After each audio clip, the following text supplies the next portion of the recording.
Aleluya. Amados, pues hoy es un día en donde en otros años estaríamos en una completa fiesta dentro del auditorio de Koinonia, ¿verdad? Pero estamos bajo estas circunstancias donde es extraño y claro que vamos a hablar algo poderoso en el nombre de Jesús, ¿sí? Y sí, tiene que ver esta palabra con lo que va a estar sucediendo después cuando vayamos nosotros a algunos hogares, pero recuerda, afuera y sana distancia, ¿sí? Sabes, quiero hablarte algo que en mi corazón le he puesto un secreto de Dios. Son cosas que he aprendido a través de los años y que Dios en su infinita misericordia nos ha permitido vivir y que tú lo vas a vivir y lo vas a experimentar. Todos tenemos que buscar que Dios nos revele su palabra. Y quiero hablarte de esto y voy a comenzar con el primer versículo de Deuteronomio 29, que dice, el Señor nuestro Dios tiene secretos que nadie conoce. Dios tiene secretos y esos secretos son muy, muy, muy importantes.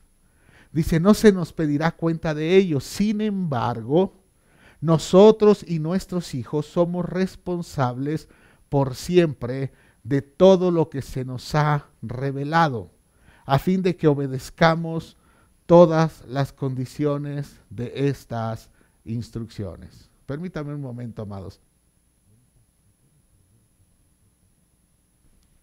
Sí, y aquí dice la palabra de Dios entonces que nosotros y nuestros hijos somos responsables por todo lo que se nos ha revelado. Ya lo que entiendes de la palabra de Dios, todo eso que entiendes tú de la palabra de Dios, es por eso te van a pedir cuentas. ¿Sí? Lo que ya sabes, no lo que no sabes. A veces estamos tan preocupados por cosas que ni entendemos.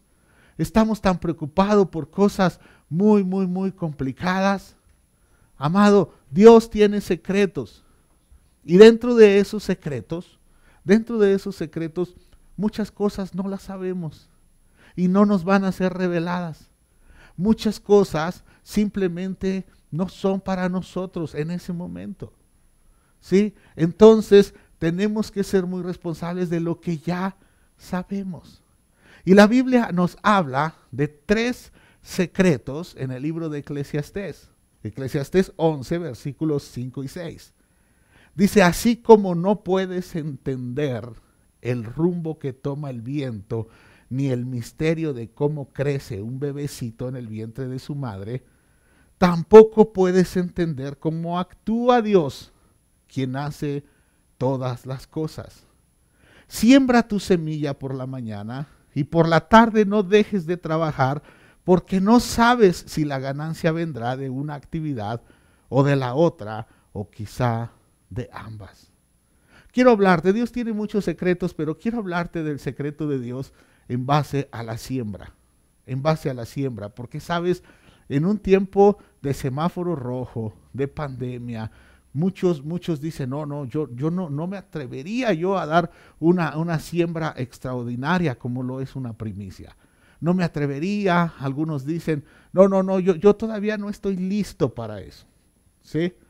Pero quiero hablarte sobre ese secreto que hay en la siembra. Siembra tu semilla por la mañana y por la tarde no dejes de trabajar, porque no sabes si la ganancia vendrá de una actividad o de la otra, o quizás de ambas. Es cierto que el trabajo produce, pero la siembra también. Entonces vemos 3 secretos: el viento, la formación del bebé en el vientre, y hoy vamos a ver qué sucede con la semilla. El secreto que hay en la siembra. El secreto que hay ahí. Y sabes, Jesús avaló esto que estoy diciendo. Marcos 4, versículo 26, dice que Jesús también dijo que el reino de Dios es como un agricultor que esparce semilla en la tierra, día y noche. Sea que él esté dormido o despierto, la semilla brota y crece, pero él no entiende lo que sucede. Jesús está hablando esto, y esto es hermoso, porque una vez que el sembrador siembra la semilla, Dice, el sembrador puede ir a hacer lo que quiera y esa semilla sigue en acción. Esa semilla está sucediendo algo con ella. La semilla tiene que ser sembrada y entonces, aunque el sembrador no la esté cuidando, la semilla está sucediendo algo. Dios está haciendo algo con ella.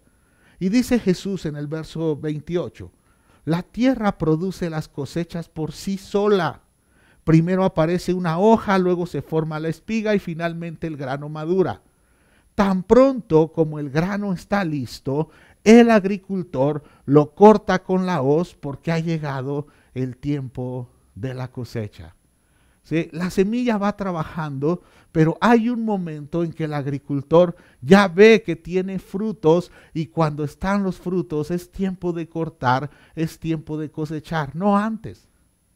No antes, hay tiempos de cosecha. Pero sabes, el agricultor tuvo que creer que eso pasaría. El agricultor para sembrar tiene que creer que eso va a pasar, tiene que creer que esa semilla va a dar fruto. No hay agricultor que siembre sin creer. Amados, nosotros los hijos de Dios, bajo este principio también necesitamos fe.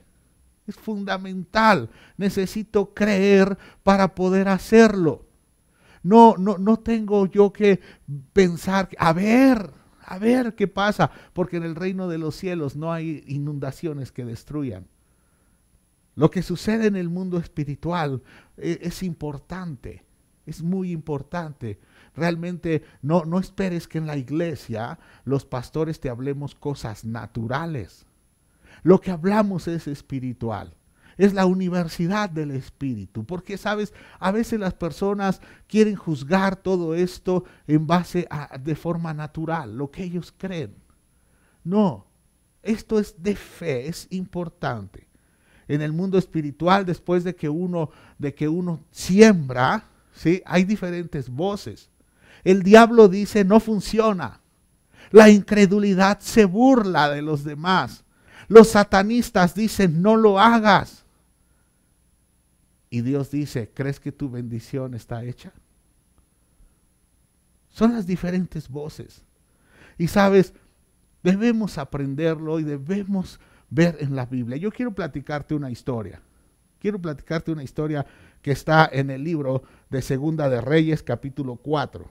Segunda de Reyes 4 nos habla sobre el profeta Eliseo y una mujer que ella no sabía sobre el secreto de Dios, simplemente creyó que tenía que hacer algo por el profeta. Dice la palabra de Dios que cierto día fue a la ciudad de Sunem Eliseo y una mujer rica que vivía allí le insistió que fuera a comer a su casa. Fíjate, la mujer era hospedadora. Y ella veía que Eliseo pasaba constantemente cerca de su casa y la mujer invita a Eliseo. Eliseo era el ministro de Dios, era el representante de Dios en ese momento. En el tiempo de Eliseo y de Elías había muchos profetas. La gente estaba de cierta forma familiarizada con ellos, pero cuando la gente sabia veía un ministro de Dios, entonces lo honraba, lo bendecía y le dijo, ven a mi casa, ven a comer. Después dice la Biblia que cada vez que él pasaba por allí, se detenía en esa casa para comer algo. ¿Sí? Este hogar se abrió para ayudar al siervo. Ahora, podemos pensar que solo estaba invitando a alguien a comer, pero en aquel tiempo que tenían que ir caminando de ciudad en ciudad y tenían que trasladarse, lo que estaba haciendo esta mujer era sembrar para que el reino de Dios se siguiera extendiendo, que el profeta no tuviera que frenar. Sabes, en este tiempo de pandemia ha sido muy triste ver iglesias cerrarse. ¿Por qué? Porque la gente, las personas que fueron edificadas y bendecidas ahí, se olvidaron de esa casa. Se olvidaron incluso de sus pastores y han tenido que cerrar. No es nuestro caso, pero lo comento porque, sabes, si tú conoces a alguien que cerró su iglesia, dile, ¿por qué cerró? ¿Te faltó hacer algo? ¿Te faltó hacer algo? Es un reto, pero sabes, estamos en una nación donde yo en particular me siento orgulloso porque la nación sin ayuda, la nación, los empresarios, la gente ha sido buena, ha sido solidaria y han ayudado a los demás y sigue la nación adelante, así como Koinonía sigue adelante. Sabes, tenemos nosotros que manifestar en estos tiempos nuestra fe, tenemos que creer. Pero sigo con la historia. Dice que entonces la mujer le dijo a su esposo, fíjate, ya en una plática íntima con su esposo, le dice, estoy segura que este hombre que pasa por aquí de vez en cuando es un santo hombre de Dios. ¿Sí? La mujer vio la identidad del profeta. ¿Por qué? Porque el profeta le bendecía. ¿Sí? Ella supo, y tenemos que identificar cuando hay un hombre de Dios. Tenemos que identificarlo. Y la mujer, había algo en su corazón, y la mujer, recuerda que la mujer era rica, es cierto.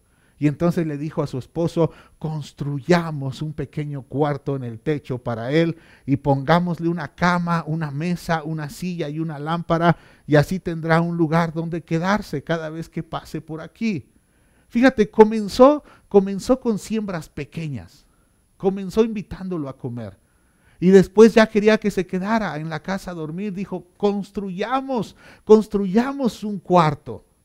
Construyamos una habitación. Vamos a hacer algo más en serio, algo de gran bendición para este hombre, para que no se detenga lo que hacen. Sabes, amado, este tipo de predicaciones no son muy populares, pero tenemos que ser muy objetivos. Si nosotros dejamos de sembrar, la obra de Dios de nuestras congregaciones se puede parar.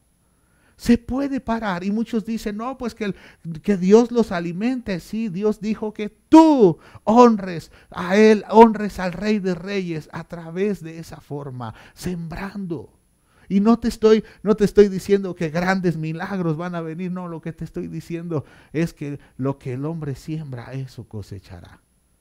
Sí, pero quédate un poco más. No vayas a desconectarte porque dices, ay, están hablando el tema que no me gusta. Espera al final, espera. Y entonces la mujer construyó ese lugar para el profeta.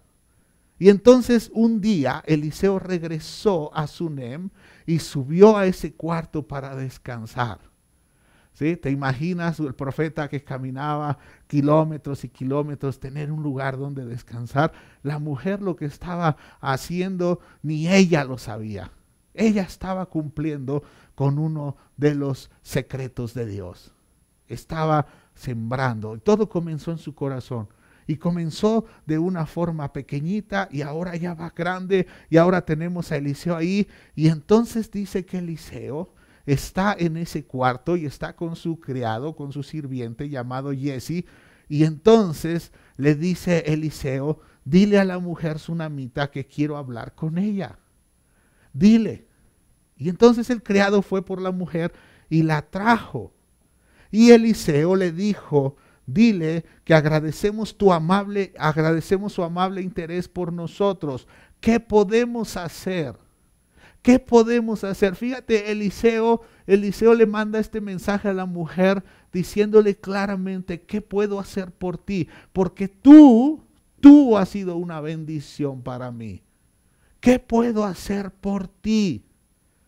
¿Qué puedo hacer por ti? Yo le preguntaba al Señor esta mañana, porque es muy extraño, estoy muy acostumbrado a que cuando llega el día de primicias, estamos en un ambiente que hemos hecho durante 2 horas tal vez, entre alabanza, la palabra, todo es una bendición tan grande, el ambiente espiritual es tan adecuado, que entonces cuando ustedes han venido con sus primicias, Dios nos da palabra para bendecirlos.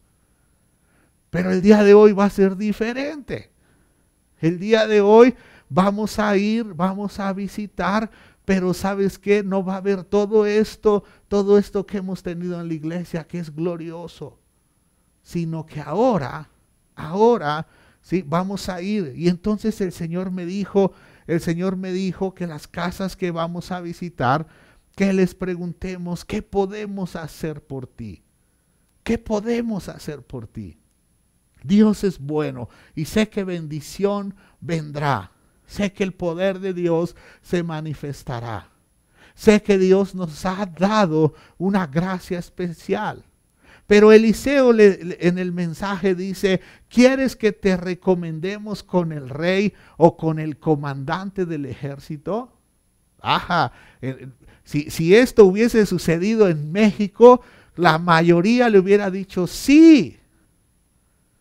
Pero se lo está diciendo, recuerda, a una mujer rica. Y la mujer rica, ¿sí?, está recibiendo este mensaje, pero ve lo que ella responde. Dice, no,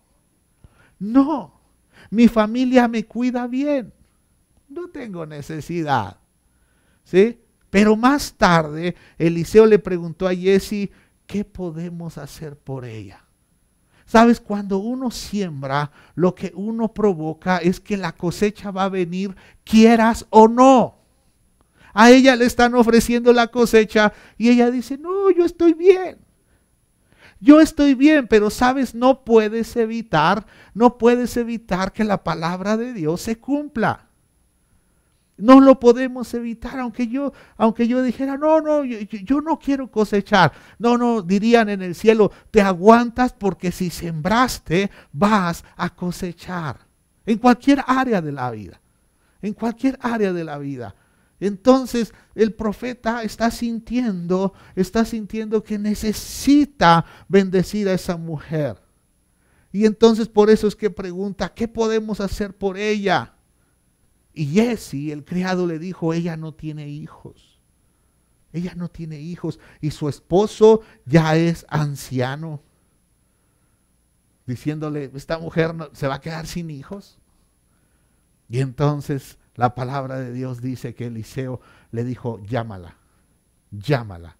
Y la mujer regresó y se quedó de pie en la puerta mientras Eliseo le decía, el año que viene, por esta fecha, tendrás un hijo en tus brazos. ¿Sí? La cosecha viene.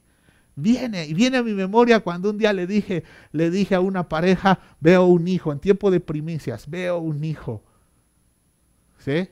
Y me estoy acordando porque no lo tenían pensado ellos para ese momento, pero ¿sabes qué?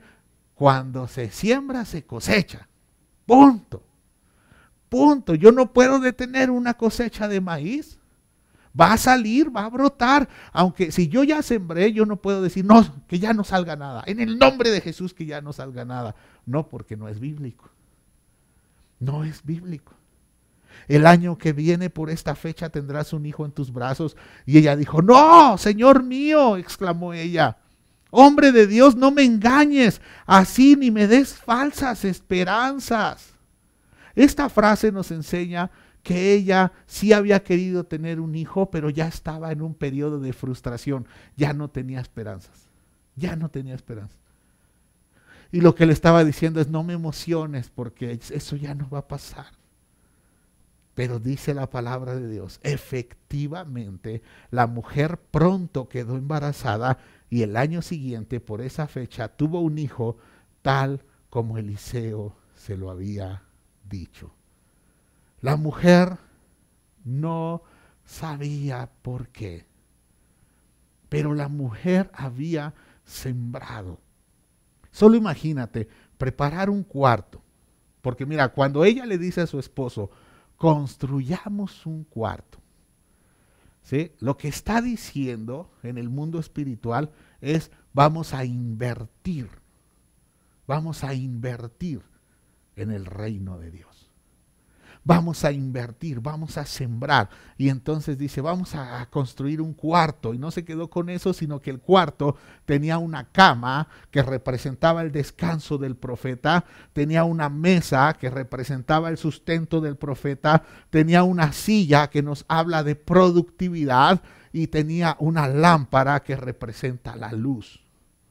Y entonces todo eso que había sembrado, ella no tenía ni idea. Imagínate, todo eso para un siervo de Dios es muchísimo, ¿Por qué? Porque de esa forma, teniendo un lugar donde pueda descansar, donde pueda meditar la palabra de Dios, donde pueda ver durante las noches, tener un lugar así representa que el siervo va a tener fuerza para seguir adelante y seguir adelante y seguir adelante. Sabes, me dio mucho gusto. Esta semana por ahí hice una publicación en Facebook que hacía referencia a los pastores. Hay quienes creen que hago referencia hacia mí, pero a mí me gusta que la gente sepa lo importante que es un ministerio.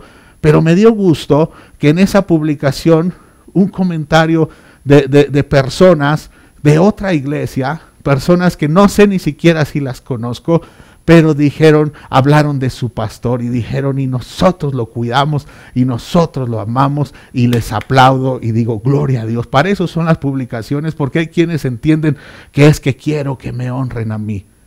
No, yo proclamo palabra y proclamo el cuidado de las ovejas y proclamo la honra para los ancianos. Sí lo hago, pero cuando personas que no conozco tomaron el mensaje para bendecir a los ministros, yo me gozo mucho, que honren a sus pastores, que los bendigan. Esta mujer, Eliseo solo era un hombre que pasaba, pero recuerda que reconoció, ese es un hombre de Dios, y por eso lo voy a apoyar, porque es un hombre de Dios. ¿Sí? La mujer no entendía que estaba sembrando. Mira, en la vida hay dos tipos de personas. Hay dos tipos, los que prosperan y los que no prosperan. ¿Sí? Esta frase que te voy a decir la dijo un hombre que desde abajo comenzó y se hizo en su tiempo el hombre más rico del mundo. John D. Rockefeller. Dijo, los que fracasan no encontraron su propósito por el cual Dios los trajo a la tierra. Wow. Ese hombre era bautista, cristiano, hijo de Dios. ¿Sí? Cuando él comenzó su negocio, lo que he leído es que él comenzó por ahí con unos hablan con $4, otros con 16, pero era dinero prestado. Y se hizo el más rico. Entonces tenía autoridad para hablar de esto. Si quieres prosperar, amado, en cualquier área de tu vida, alíneate con el concepto de Dios. Alíneate, eso es muy importante. Les decía hace poco que no se trata de tomar la Biblia y buscar el versículo que me agrade según la situación, sino que significa ponerme en contacto con Dios, que Dios me dé a través de su palabra el versículo correcto, y entonces yo debo de creer lo que Dios dijo. Así. ¿Sabes? Hemos sido a través de la historia, hemos sido a veces duros, a veces muy alegres para sembrar.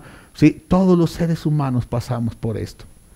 Pero ¿sabes qué tranquilidad te da cuando tú has hecho lo correcto? En cualquier área de tu vida. ¿Qué tranquilidad te da de que tú puedes acercarte delante de Dios confiadamente? ¿Sí? Y no solo por gracia, sino porque en el amor que tú le tienes a Dios, te presentas sabiendo que te has esforzado por hacer lo mejor posible, por obedecer su palabra. Eso es hermoso. Y algunos generamos conceptos equivocados y algunos generamos conceptos correctos, pero lo importante es el concepto de Dios. Eso es lo más importante, porque sabes, esta mujer no sabía lo que hizo, le dieron un hijo. Puedes leer ahí en Segunda de Reyes la historia de la tsunamita y cómo un día incluso el hijo murió, pero como su siembra seguía trabajando en lo oculto, ¿sabes qué? Eliseo oró por el hijo y resucitó. Y uno dice, ¿por qué esa clase de milagros lo viven algunas personas? Porque esas personas hicieron las cosas que Dios pedía. Es así. Ahora ya tiene una historia gloriosa esta mujer. Pero por muy buenas cosas que hayamos hecho, tú o yo, ¿sabes qué? Vienen momentos de prueba. El mundo entero está en un tiempo de prueba. Estamos en un tiempo difícil. Para esta mujer vino un tiempo de crisis. Cuando viene la crisis, viene la necesidad. Parecen dos hermanas siamesas. Vienen juntas. Viene la crisis, viene la necesidad. Ahora, en ese tiempo, en Samaria, se puso la cosa muy difícil. Muy difícil. Y la palabra de Dios, fíjense, vamos a ver cómo estaban las cosas. Segunda de Reyes 6, versículo 24, dice: sin embargo, tiempo después, el rey de Aram reunió a todo su ejército y sitió Samaria. Como consecuencia, hubo mucha hambre. ¿Sí? O sea, ese lugar donde vivía la mujer rica empezó a tener crisis y vino el hambre en la ciudad. Estuvo sitiada por tanto tiempo, fíjate la crisis económica, estuvo sitiada por tanto tiempo que la cabeza de un burro se vendía por 80 piezas de plata y 300 mililitros de estiércol de paloma se vendía por 5 piezas de plata. Algunos dirán, ay, estiércol de paloma, es que se usaba como combustible.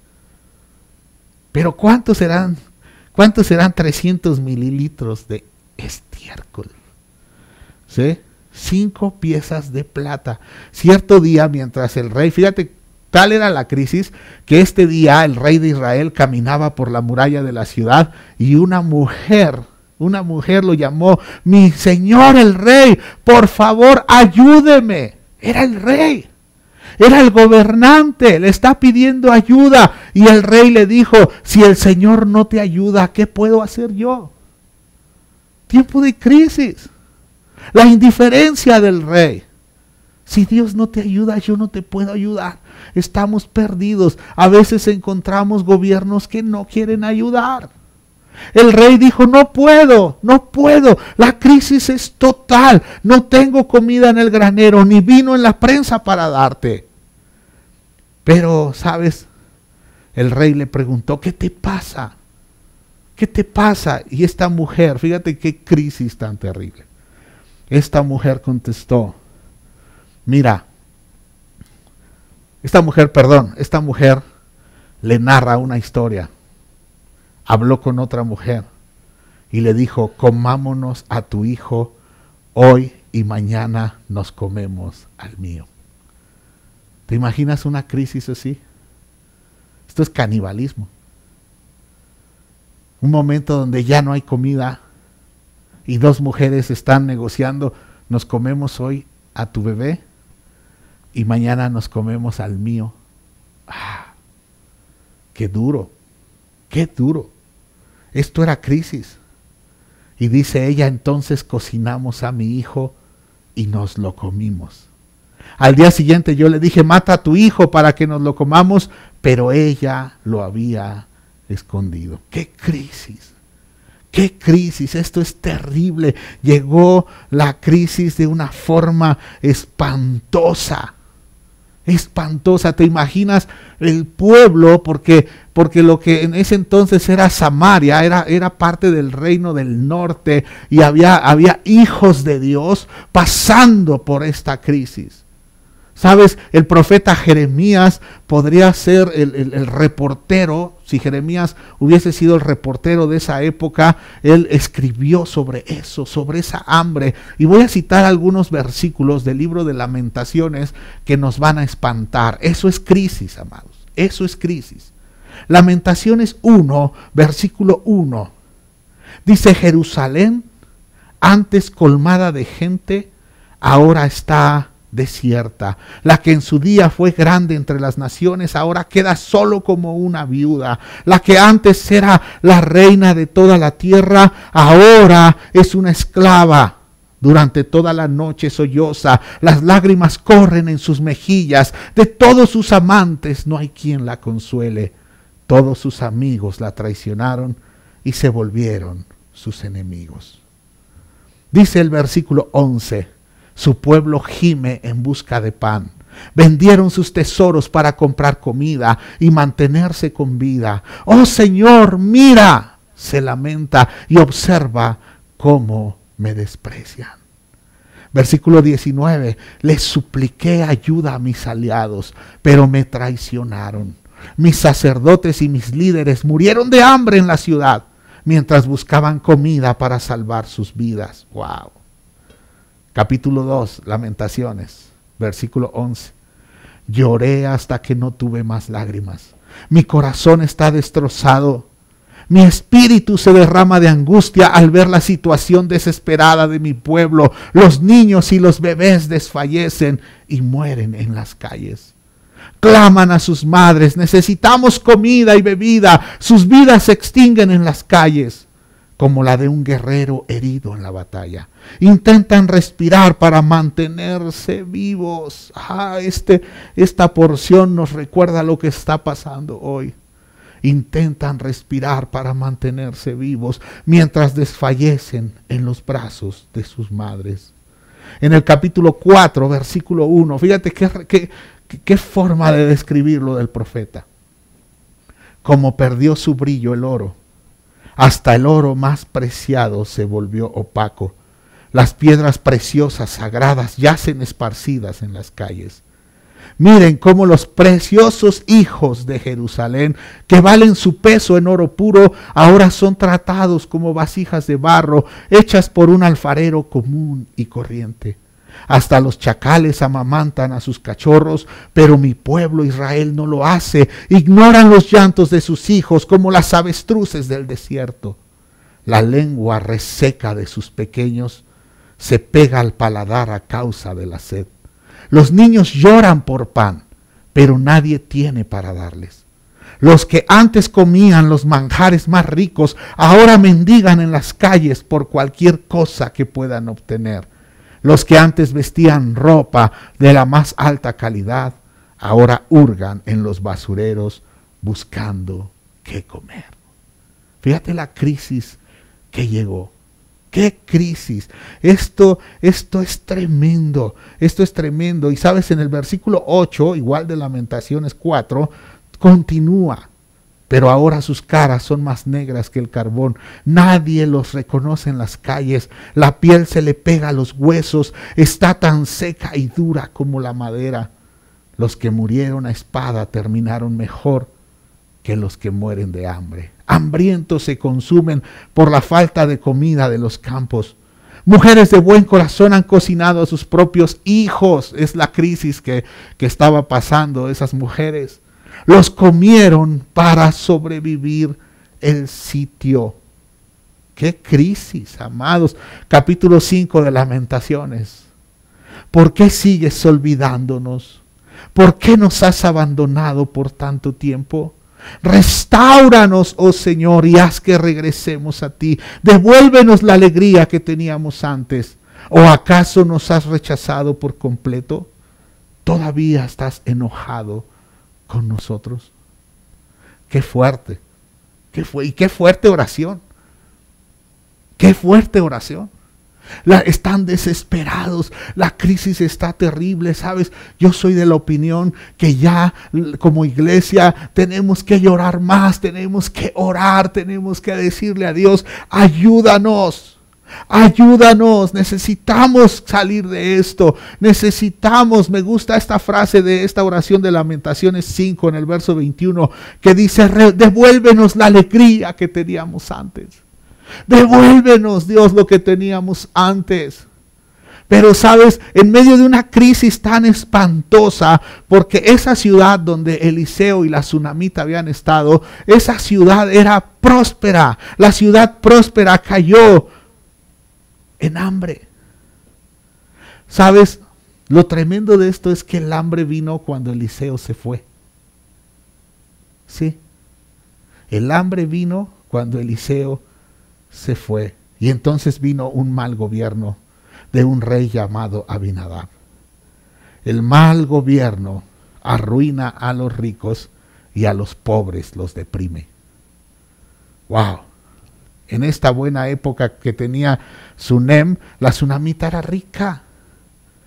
Pero en el tiempo que tuvo, sembró, entendió el valor que tenía ese hombre llamado Eliseo. Ese hombre llamado Eliseo entendió, vio un hombre de Dios y no dudó, sembró en su vida. Pero ¿sabes por qué te digo que el hambre vino cuando el siervo se fue? Porque yo veo con mucha tristeza que haya iglesias que están cerrando por la crisis. Hay iglesias que no tienen para hacer una transmisión en su casa. ¿Sí? Y entonces viene calamidad. Cuando eso pasa, viene calamidad.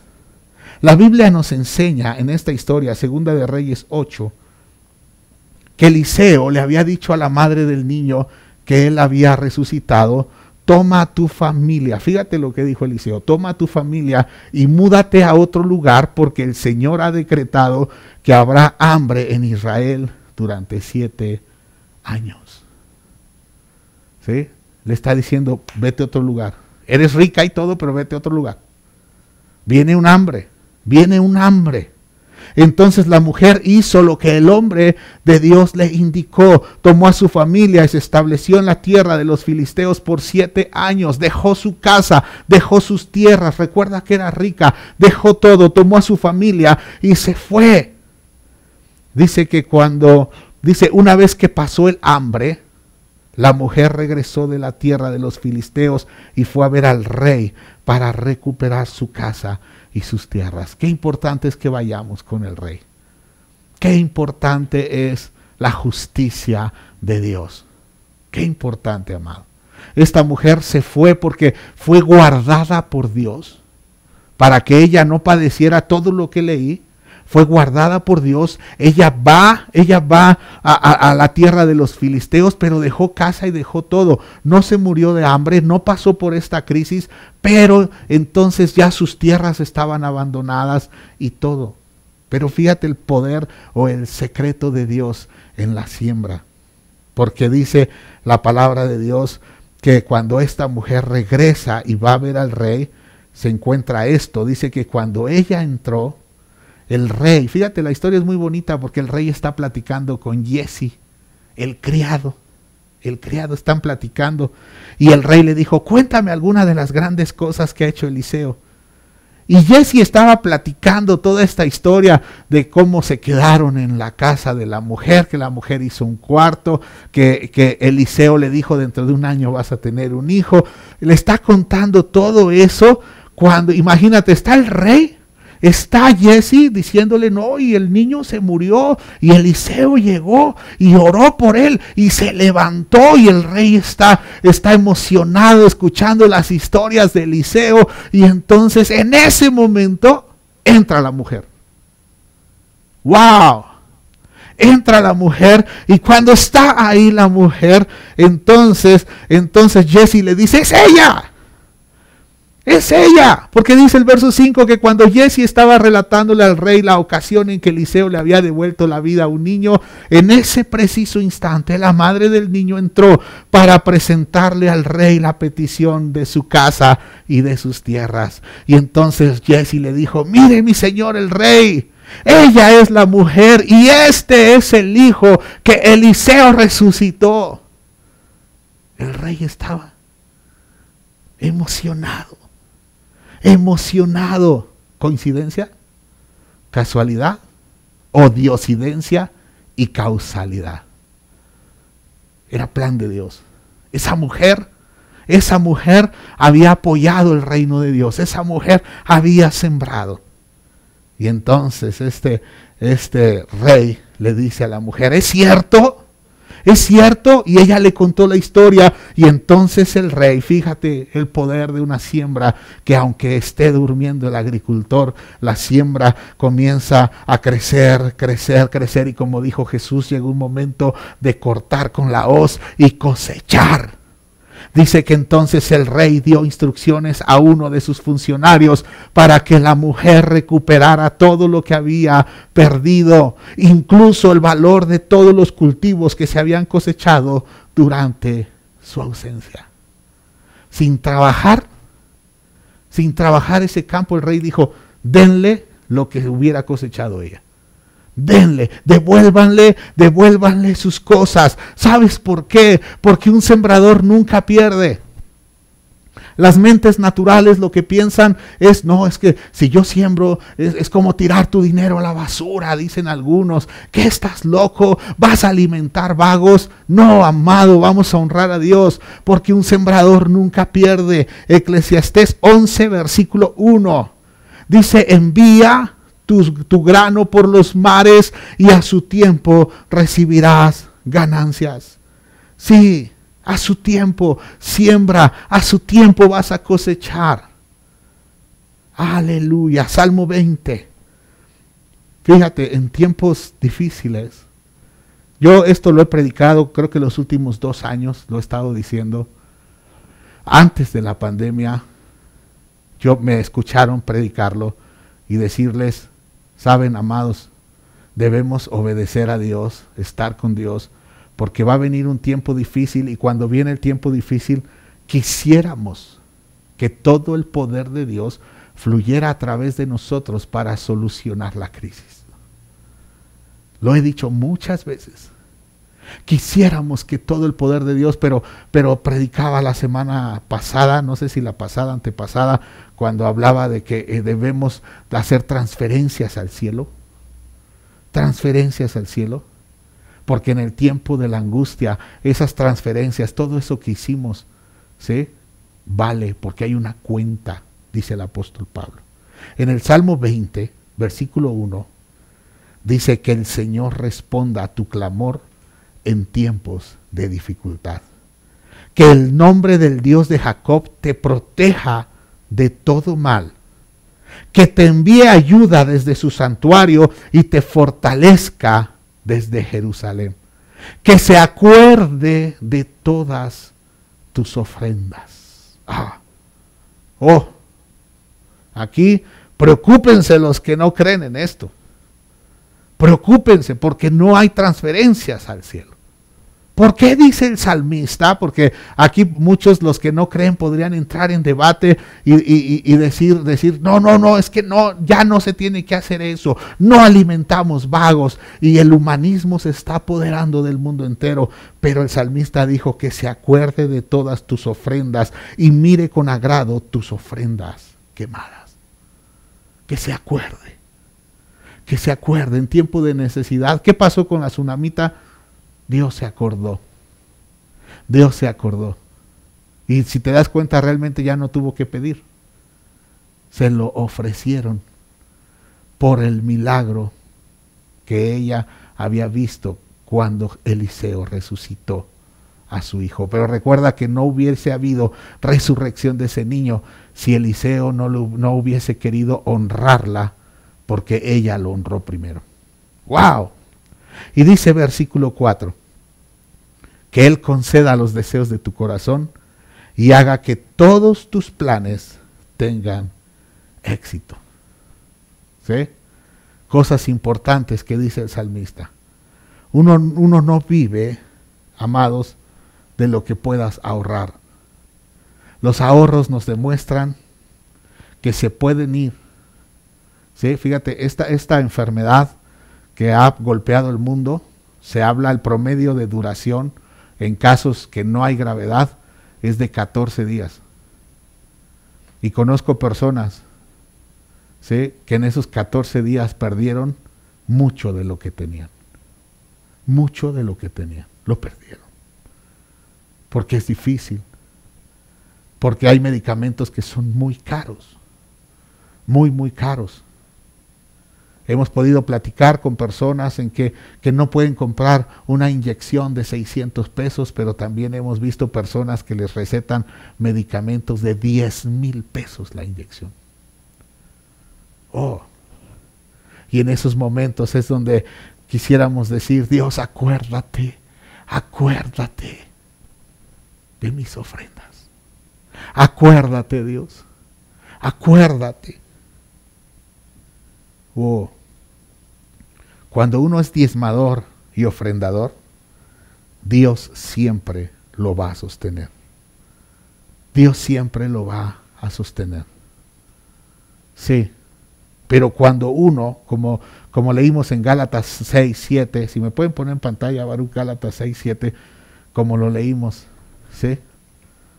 Amados, yo puedo intentar hacerle cuentas chinas a Dios, pero dice, no se dejen engañar. No se dejen engañar. ¿Sí? ¿Me lo pones en Reina Valera? Creo que dice, no os engañéis. No nos engañemos, amados. No os engañéis. Dios no puede ser burlado. Yo no puedo decirle, Dios, haz memoria de mis ofrendas. Porque si yo fui terrible para eso, Dios dirá, recuerdo que cuando diste $1 estabas enojado. Recuerdo que cuando te comprometiste no lo cumpliste en tiempo y forma. Hay un hombre que admiramos mucho, ¿sí? Muchos pastores, el hermano Wayne Myers. ¿Sí? Y a mí me sorprende que cuando el hermano Wayne Myers hace una promesa a alguien, ¿sí? Hace las promesas a Dios, pero él lo hace mucho para ayudar ministerios, ¿sí? Y cuando se llega a la fecha, si no tiene el dinero, vende lo que hay en su casa, pero cumple. Pero cumple. Por eso yo sé que ese hombre, cuando las cosas difíciles están, Dios recuerda lo que hace. Dios recuerda lo que nosotros hacemos, amado. ¿Sí? Y a lo mejor hoy estamos en la encrucijada entre creer y no creer. La palabra ha sido dada.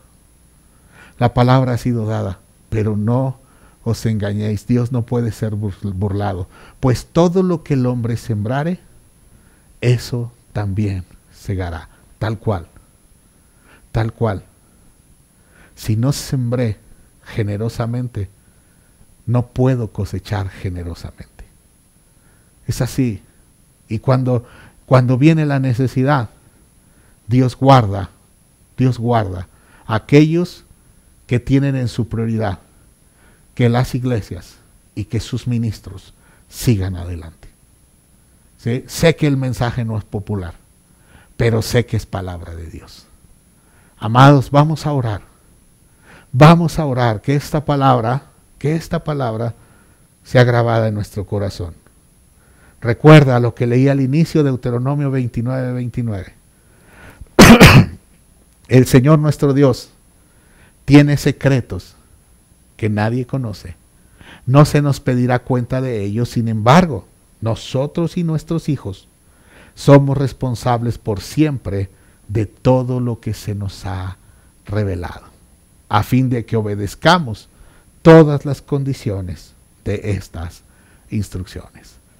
Vamos a orar porque vamos a preparar el ambiente espiritual para la palabra que les demos a las personas y la autoridad que debemos manifestar en el nombre de Jesús en los hogares que vamos a orar por ellos. Padre, en el nombre de Jesús, en el nombre poderoso de Jesús, mi Dios, he dado tu palabra. Mi Señor, oro por la fe de los que ven esta transmisión. Oro, Señor, por no haber confundido a nadie. Oro, mi Dios, para que tú reveles tu palabra. Mi Señor, en el nombre de Jesús, trae bendición en este día. La palabra fue dada y que la palabra sea recibida. Señor, en el nombre de Jesús, te pido que prepares el corazón de aquellos que te honrarán con sus primicias. Las promesas del Dios Altísimo, las promesas del Todopoderoso fluirán, Señor. De acuerdo a sus siembras, Dios. De acuerdo a sus siembras, porque, Padre, hay cosechas del 30, del 60 y del 100 por uno. Pero también hay siembras con porcentajes. Padre, bendice a tus hijos y revélales lo que tú quieres. No lo que los hombres quieren, lo que tú quieres. Bendice a tu pueblo con poder y gloria. Y tu mano se manifieste en favor de cada uno. Mi Dios, así como esta tsunamita, Señor, los que tienen corazón entendido, reciban esa gracia y esa honra que solo tú puedes dar. Los bendigo, Padre Celestial, bendigo a tu pueblo, bendigo a la familia Koinonía, Padre. En el nombre de Jesús te pido por los que están enfermos, Padre Celestial. Sánalos en el nombre de Jesús, sánalos en el nombre de Jesús. Mi Dios, como dijo el profeta Jeremías, Padre, devuélvenos esos tiempos donde éramos felices. Ayúdanos, papá, ayúdanos, Dios. Y te pido por el corazón de cada uno de nosotros que aprendamos, Señor, que no debemos olvidarnos de tu reino. De tu reino. Oro por las iglesias que han cerrado por falta de economía. Oro, Dios, por esos pastores que están sin sustento. Padre, en el nombre de Jesús, trae un despertar en las ovejas. Trae un despertar por abrir esos lugares, Señor. Porque son lugares de fe, de esperanza y de amor. Padre, en el nombre de Jesús, bendice a esos pastores. Bendice a los pastores que están en extrema necesidad. A esos profetas que están en necesidad, Dios. En el nombre de Jesús. Bendice a tu iglesia, Padre Celestial. Prepara tu iglesia para cuando podamos abrir las puertas y entonces proclamemos tu palabra. Iglesias de muchas personas, de pocas personas, todos proclamando y honrándote a ti, Señor. Haz un llamado a tu pueblo a que en este tiempo de necesidad no debemos dejar de obedecer. La gloria a ti, Padre, en el nombre poderoso de Jesús. Amén, amén y amén. Amados, hemos terminado la predicación de hoy. Le pido a Dios que te bendiga poderosamente, que mi Dios hoy lo vamos a honrar simplemente por el hecho de que su bendición habita en las casas. Su bendición, esas promesas que son especiales para primicias, quedarán activas cuando su pueblo está delante de él y lo honra obedeciendo.